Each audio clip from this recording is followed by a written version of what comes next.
There are certain stories that legitimately just seem too strange to be true.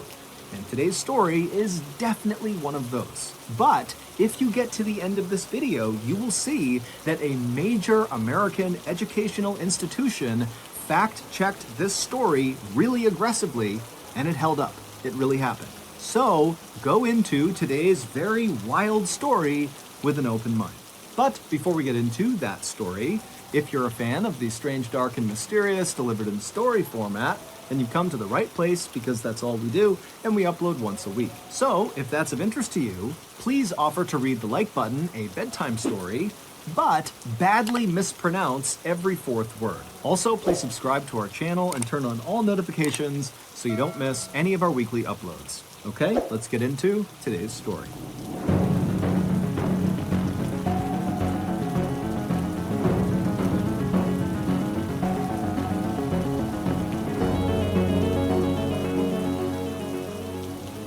At the end of December in 1984, in a little village in northern India, a young woman named Sumitra had her first child with her husband. And right away, Sumitra fell in love with her little baby boy. She had always wanted a baby, and now that she had one, she carried him with her everywhere, strapped to her chest. And any time she had a free hand from cooking or housework, she would use it to pat his head or tickle his feet. Life was not easy for anyone in Sumitra's village, which was located just south of the Himalayan mountains along the Ganges River. Sumitra's village was very poor. People lived in mud huts with thatched roofs, they had no electricity, and basically no one had any formal education. As for Sumitra, her life was especially challenging even relative to her peers, because when she was very young, her mother died, and then her father had to go away all the time for work, and so she was left alone a lot and basically was raised by a cousin. And now, even though she was married, her husband also had to travel quite a bit for work. And so Sumitra, she lived with her husband's parents in their hut, but the reality is she wasn't nearly as close with them as she was with her own family, and her own family was nowhere nearby. And so Sumitra's life was really quite lonely, even as an adult. And so when Sumitra had her baby, it was like for the first time in her life, she didn't feel alone, and she was excited about her life. She was happy that something was finally going the way she wanted it to. But then, one day in early 1985, everything changed. That day, Sumitra, with her son attached to her chest, was walking into town to get water from the well. And as she was walking along the dirt path, she suddenly came to a stop, very rigid, and she dropped her bucket on the ground. A couple of other villagers who were nearby heard the bucket fall. They turned and looked at Sumitra, who was standing there totally rigid. And so one of these villagers, who was very concerned, walked over to Sumitra and asked her what was going on. But Sumitra, she didn't say anything. She just stood there frozen. And this concerned villager looked down at Sumitra's hands, and her fingers were bending back so hard it almost looked like they might break going in the other direction. And then this villager, before asking any more questions, looked up at Sumitra's face, and her eyes had rolled back into the back of her skull, and she had begun grinding her teeth so hard that it was making this loud cracking sound with every movement of her jaw side to side. And so this villager was totally terrified and backed up for a second, and right as they did, Sumitra's baby, who was still strapped to Sumitra's chest, began hysterically crying. And so the combination of Sumitra's baby crying and these other couple of villagers who were staring at Sumitra, who's standing there in this very grotesque pose, attracted the eyes of other nearby villagers, and soon there was a crowd of people just standing there looking at Sumitra, not sure what to do. And then, just as suddenly as Sumitra had fallen into this trance, it stopped, and Sumitra, she kind of shook her head, she fluttered her eyes, and she looked around, and then suddenly became aware that her son is hysterically crying, and also there's this crowd of people all around her. She has no idea why, and so feeling really embarrassed, but again, not knowing what's going on, Sumitra quickly picked up her water bucket, she held her son and hustled out of the crowd of people and made her way into town where she would get water. When Sumitra came back from the well and was back near her hut, she didn't tell anyone about what had happened on the way to the well. Frankly, she couldn't really remember what happened.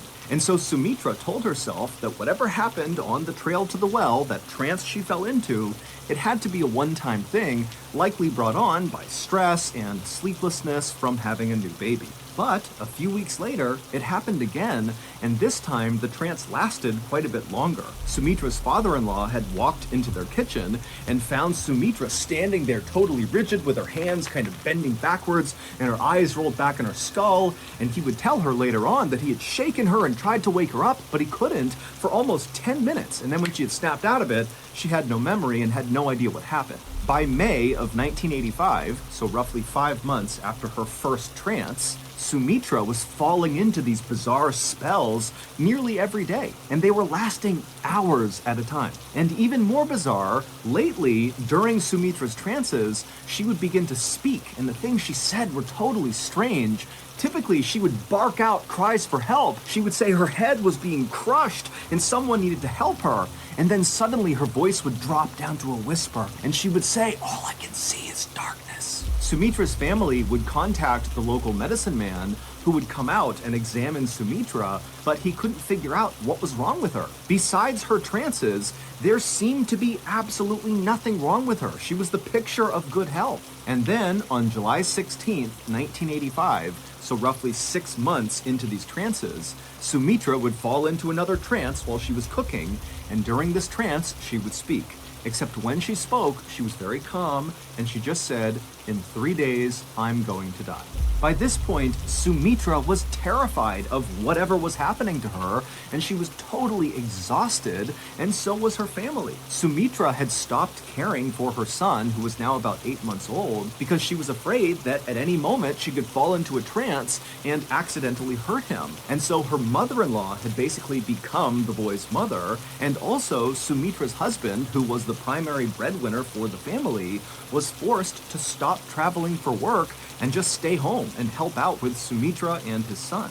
Finally, on July 19th, 1985, so this was the day that in her trance Sumitra had predicted she would die, on that day Sumitra woke up and made a very conscious effort not to do anything that could potentially harm her. She didn't cook because she didn't want to be near flames. She didn't walk near anything with any sort of ledge she could fall off. She didn't even walk downstairs for the same reason. She also kept a very safe distance from her son in order to make sure he was safe. And by late afternoon that day, Sumitra was just fine, and there was no sign that anything bad was going to happen to her, and so she and her family began to relax. As Sumitra's mother-in-law began making dinner, Sumitra decided to go outside and get some fresh air.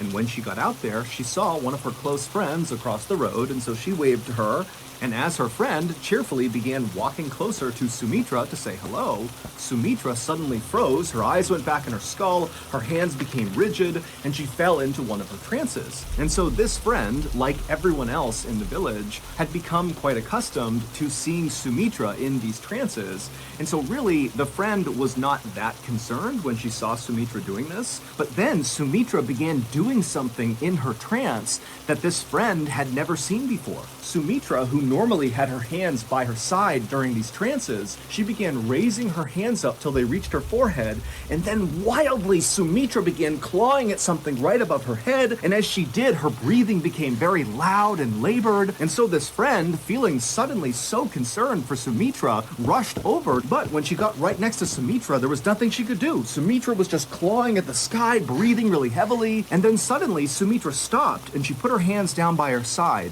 and she went back to this rigid pose, and then out of Sumitra's mouth came this horrible, low, rattling moan sound. It was just a constant sound that came out of her, and it got deeper and deeper and deeper until Sumitra's voice kind of cracked.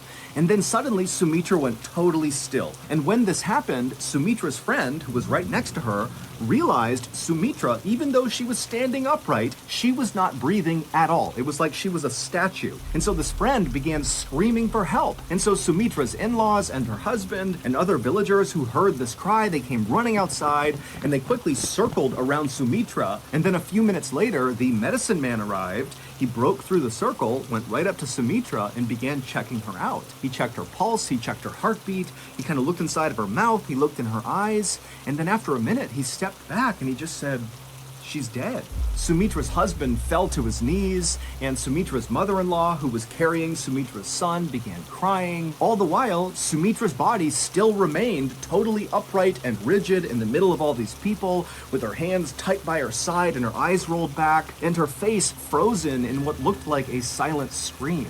Eventually, the medicine man and Sumitra's father-in-law stepped forward and lowered Sumitra's frozen, rigid body onto the ground on her back, and they closed her eyes. There was no hospital to take Sumitra's body to or official to call about her death. And in this village at this time, it was very important for both religious and public health reasons to take care of the body very quickly. And what that looked like was the villagers would work together to perform the Hindu death rituals, and then afterwards they would cremate the body, which is a process of burning the body until all you have left is the ashes. And so as Sumitra's body lay still rigid on her back right near her home, her family and the villagers began making preparations for her funeral. Sumitra's mother-in-law and some women from the village began scrubbing down Sumitra's body, as well as putting essential oils on her face, and other villagers who were not a part of that went off to find wood for a fire. The villagers weren't talking much, and a lot of the women were crying,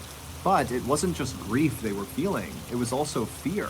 They all knew about Sumitra's trances. They happened all the time for months, but what the villagers couldn't wrap their heads around was the idea that during one of these trances, Sumitra had accurately predicted her own death. And so now the villagers couldn't help but think that dark forces were at play here, that maybe Sumitra was possessed, and now whatever had possessed her and killed her is somewhere in the village. And so that night, as the sun started to go down, normally kids would be out playing in the village, but their parents said, no, come inside, it's not safe outside. And so for the most part, the only people who were outside that night were the women who were still cleaning and prepping Sumitra's body for her funeral. And at some point, one of the women who was doing this was brushing out Sumitra's hair. And as she did that, she suddenly stopped and she backed up and screamed and pointed at Sumitra. And then the other women all around Sumitra's body, they looked over at what this person was pointing at, and they too saw it and screamed, and everyone began scrambling to try to get away from Sumitra as fast as possible. What all these terrified women were seeing was that Sumitra, her eyes were closed, but her eyes were darting left and right, so her eyelids were kind of fluttering. And then suddenly Sumitra's chest filled with air, and then she breathed out a long, loud exhale, and then she opened her eyes and she sat bolt upright and began looking around. And the other women who were terrified, they're looking at her, and they were struck by how completely healthy and normal Sumitra now looked, even though for the past 45 minutes, she didn't have a heartbeat and was totally pale and looked completely dead. Sumitra wiped the essential oils from her face, and then she stood up, and as she did, the medicine man, he had heard all the commotion and ran over, and he ran to Sumitra and kind of assisted her and got her to stand on her feet because she was a little bit wobbly. And then the medicine man performed a checkup on Sumitra, checking her heartbeat, her pulse. He looked in her mouth, he looked at her eyes, and then he asked Sumitra, how are you feeling? And Sumitra said, I'm okay. And then the medicine man, he kind of turned to face this now huge crowd of onlooking villagers, and the medicine man had a big smile on his face, and he said, you all have just witnessed a miracle. Sumitra is back from the dead.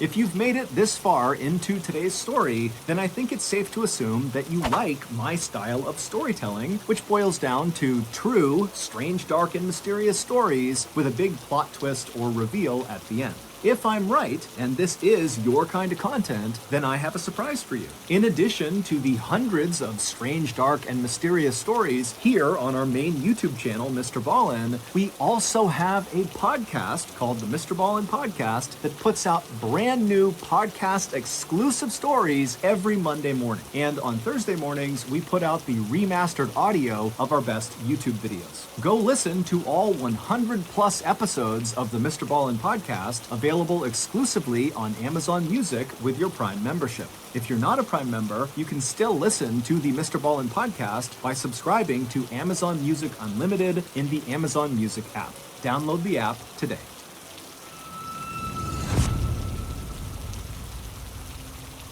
Sumitra's husband and her in-laws were too shocked to say anything or really even react. But then suddenly, Sumitra's husband was overcome with joy, and he ran forward to hug Sumitra. But as Sumitra turned and saw him coming towards her, she backed up suddenly and put her hands out to protect herself from her husband. And immediately the medicine man, he kind of stepped in between the husband and Sumitra, and he patted the husband on the shoulder and said, you know, she's been through something very traumatic. You need to give her time and space to recover. And everybody in the village who saw this happen, they were accustomed to whenever Sumitra fell into one of her trances, when she came out of them, she oftentimes was a little bit confused. And so they all just kind of assumed that this is what was happening, but on a bigger scale. You know, this is a really intense trance they've seen, but she's just confused. She'll be okay soon. And so the villagers dispersed, and the medicine man assisted Sumitra back into her hut, and he got her in her bed where she fell asleep. And then afterwards, the medicine man reassured Sumitra's husband and her in-laws that Sumitra, when she woke up, she'd likely be just fine, but he would come by and he would do another thorough medical exam on her just to make sure. And the next morning, when Sumitra woke up, she did seem a lot better. When she left her bedroom, she seemed far less confused than she had been the night before. But as soon as Sumitra saw her husband and her in-laws, she got so scared she just bolted from her hut and started running away. And so the medicine man who had just come by to do his thorough checkup, he saw her take off, and so he began chasing her, as well as Sumitra's husband and father-in-law. They took off after Sumitra. And finally, when Sumitra's husband caught up to Sumitra, he grabbed her by the arm to stop her, and Sumitra ripped her arm away from him, and she said, "How dare you touch another man's wife?" And as the husband kind of ushered Sumitra back towards their house, she continued to say, "You're not my family, this is not my home." And then finally, Sumitra's husband and the medicine man had to literally drag Sumitra to get her to go back inside the hut. And as they dragged her inside, she kept screaming that her name was Shiva Dueti and her in-laws had killed her. Over the next couple of days, the medicine man and Sumitra's family tried everything they could to try to snap her out of what seemed like a really long trance, but nothing they did worked. It seemed like Sumitra had just kind of lost her mind. Sumitra began refusing to touch her beloved son, and instead would demand that someone bring her Rinku and Tinku. But when no one knew who or what she was talking about, Sumitra would just get furious. Sumitra had never gone to school and so did not know how to write. But now, suddenly, in this new trance that she was in, Sumitra would go inside of her bedroom and write these long, totally unhinged sounding letters to total strangers, asking them to come, please take her home. And when she wasn't doing that, she was typically outside in the courtyard looking at a scar on her foot, wondering how she got it. Sumitra also began wrapping her sari, which is a type of dress fabric, in a new and strange way around her head. She also refused to eat off of any dishes that her family had previously used, and her voice began to sound different. It was higher pitched and much faster, and the way she spoke was always so rude. And so eventually, Sumitra's husband and her in-laws and everybody in the village just kind of resigned themselves to the fact that when Sumitra had not had a heartbeat for 45 minutes when she died, during that time, she likely suffered serious brain damage, or at a minimum, when she kind of came back from the dead, she suffered some kind of psychological break. And so that was why she was acting the way she was. And soon, people just stopped trying to break Sumitra out of this trance she was in, and instead, they all focused on just trying to keep her from running away or hurting herself. And then one day, on October 20th, 1985, so 3 months after Sumitra had died for 45 minutes, Sumitra's family heard a knock on their front door. When Sumitra's husband went to the door and opened it up, he saw there was this older gentleman standing there wearing a suit and nice shoes, standing several feet back from the door, as if he was kind of shy but felt compelled to knock on the door. Now, right off the bat, this man looked totally out of place to Sumitra's husband. Nobody in this village wore suits or nice shoes. In fact, most people, including Sumitra and her family, didn't even wear shoes. But even stranger than what this man was wearing was what he was clutching against his chest. He had this huge leather-bound book with gold trim around the edges that he was holding onto very tightly as if it was very important. And so finally, this strange man, who was visibly nervous and rocking back and forth, began to speak. But his voice was so low, Sumitra's husband had to lean forward just to hear him. The man said his name was Ram Tripathi, and he wanted to know if there was a young woman living in this home who had recently begun acting differently. Sumitra's husband had no idea who Ram Tripathi was. He didn't know this guy. He certainly didn't know where he came from. But what was going through his head was, how is this stranger who's dressed in a funny way, who's got this weird book, how is he aware of the issues my wife is having? And so after a long pause, Sumitra's husband just kind of looks Ram Tripathi up and down a couple of times and then says, "Wait right here, I'll be right back." And then Sumitra's husband turned around, he walked through the hut into Sumitra's bedroom, and kind of matter-of-factly, he said to Sumitra, who was sitting there writing another letter, that there's a strange man outside named Ram Tripathi, and he's asking about you. Sumitra's husband expected Sumitra to just turn and look at him with a blank stare, like she had been doing the last few days. But this time she turned and looked up at him with a huge smile on her face, and then she leapt up and ran to the front door and leapt into the arms of Ram Tripathi. And Ram Tripathi, he was kind of taken aback, still holding his book, not really reacting to what Sumitra was doing. And at some point, Sumitra leans in and whispers something into Ram Tripathi's ear, and Ram Tripathi, he reacted to it very negatively. He kind of looked up at her and looked over at Sumitra's husband like something was wrong, but Sumitra's husband couldn't tell what Sumitra had said, and so the whole situation made no sense to Sumitra's husband, and apparently it also made no sense to Ram Tripathi. And so pretty quickly, Ram Tripathi kind of pushed Sumitra off of him and took a few steps back and looked at Sumitra and said, "What's your name?" And Sumitra is now looking at Ram Tripathi with a look of anger and betrayal on her face, and she says, "My name is Shiva Dwivedi." Ram Tripathi, after hearing this, did not respond, and instead just kind of gestured over to a low wall just outside of their house for he and Sumitra to go sit down on. And so he walked over, and Sumitra followed him. They sat down, and Sumitra's husband, he walked over, but he stayed a couple of feet back, standing up. And once Ram Tripathi was sitting down, he lowered his big leather-bound book, and he opened it up, and inside were all these photographs. And right away, Ram Tripathi pointed at one of the pictures, which contained a bunch of people in it, and he turned to Sumitra and he said, "Can you identify who's in this photo?" And Sumitra, she looked at the photo and immediately began rattling off names that were all correct. These are people that Sumitra's husband, he's looked over, and he's got no idea who the people are in that photo. And so after Sumitra correctly identifies that photo, Ram Tripathi turns the page, he picks out another photo, and he says, "Can you identify who's in this photo?" And again, Sumitra, one by one, would name correctly all the people in the photo. And then finally, Ram Tripathi took a sigh, and he flipped the page one more time, and he pointed to one particular picture which contained one person. And he looked at Sumitra, and he said, "Do you know who this is?" And Sumitra, she would look over at the photo, and instead of immediately saying the name, she paused, and she kind of began to breathe heavy, and she seemed kind of angry, and then she looked at Ram Tripathi, and she said, "I know who that is. That's my sister-in-law, and she killed me by hitting me over the head with a brick." And at this, Ram Tripathi dropped his book on the ground, and he turned and embraced Sumitra as hard and as intensely as she had when she had run out and leapt into his arms. And he and Sumitra, they hugged and cried for a long time. And then finally, when they separated, Ram Tripathi turned to Sumitra's husband, who's still just standing there totally bewildered, and he tells him, "Let's go inside and I'll explain everything."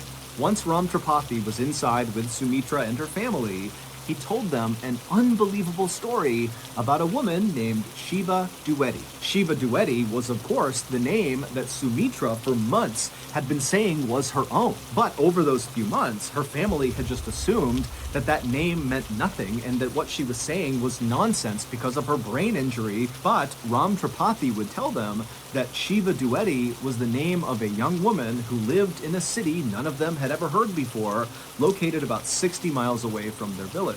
He would tell them that Shiva was a very wealthy woman who was college educated, and she had 2 young sons. And it would turn out that Shiva's youngest child was born almost on the same day that Sumitra's child was born in December of 1984.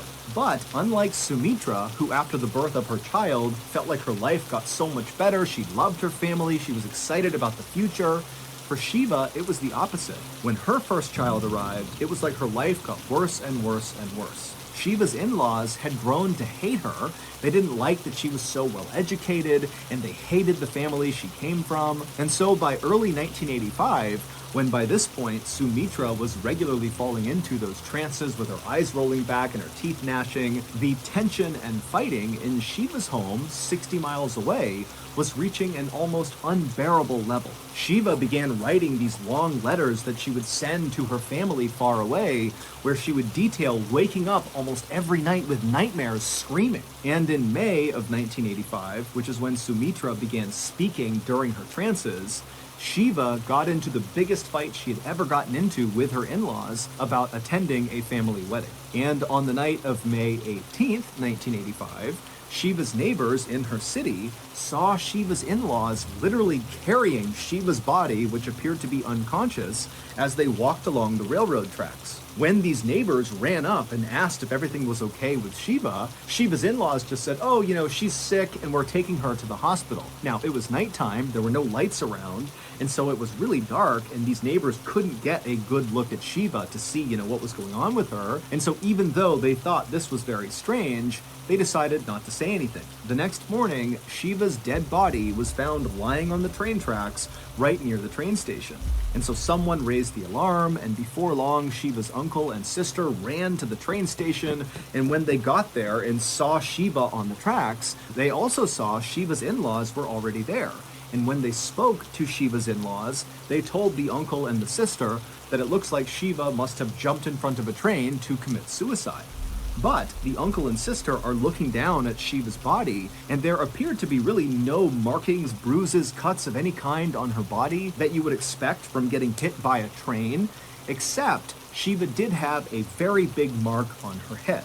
Later on, the uncle and sister would say it looked like something had bashed Shiva's head in. Shiva's in-laws would immediately cremate Shiva's body before Shiva's actual family could stop them, and the police in this area were not good at investigating crime. So when Shiva's in-laws went to them and said, yep, she jumped in front of a train, she committed suicide, but we don't have a body because we already cremated her, the police just accepted it. Shiva's father was convinced that Shiva had been murdered, but he didn't have a way to prove it, until Sumitra appeared to die on July 19th, 1985, and then came back to life, claiming to be Shiva. Shiva's father had heard a rumor about some girl in a village 60 miles away claiming to be his dead daughter.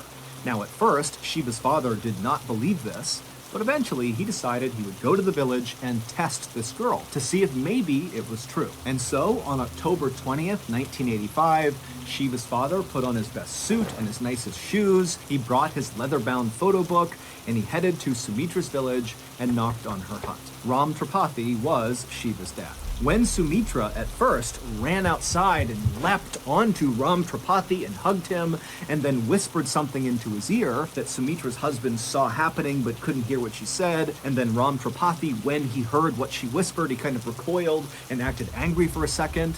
What Sumitra was saying was, Papa. In the moment, Ram Tripathi, who was not convinced Sumitra was his daughter, felt like this is a horrible, elaborate hoax and it needs to stop. But then Sumitra correctly identified 15 people in his leather-bound photo album, including the sister-in-law who she said killed her. And even more convincing than that was that Sumitra knew how Shiva had been killed, by getting smashed over the head with a brick. This was a question that Ram Tripathi had never heard the answer to before. And at that point, Ram Tripathi believed that this must be his daughter's reincarnated spirit inside of Sumitra. And so that was when he dropped the book and gave her a big hug. This story is considered to be one of the most credible reincarnation stories ever recorded. Scientists from the University of Virginia in America actually went to India to study Sumitra and interview everybody involved. And they concluded that this was not a hoax. They said that Sumitra had most likely either been possessed by or reincarnated as Shiva Dueti. The change in Sumitra's voice that her family noticed was the same accent that Shiva had. It was very urban and educated. The strange new way that Sumitra wrapped her sari on her head was the same way that Shiva did. Sumitra was rude to her family and refused to eat off the same dishes as them because she believed she was actually a very wealthy woman who was for some reason being forced to live in this poor person's hut. And when Sumitra asked for Tinku and Rinku, those were nicknames that Shiva had given her two sons. And all those seemingly unhinged letters that Sumitra had written and fired off to random strangers were in fact sent to various members of Shiva's family. After Shiva's father, Ram Tripathi, brought Sumitra's story to the police would actually investigate this case, and they would charge some members of Shiva's family. But ultimately, Sumitra's testimony was deemed unacceptable for court, and so the case was never officially solved. As for Shiva's in-laws, they have always denied killing her. Sumitra lived the entire rest of her life as Shiva, and Shiva's real parents accepted her as their daughter. Sumitra also came to accept her son and raised her son with her husband in their little village until she died in 1998.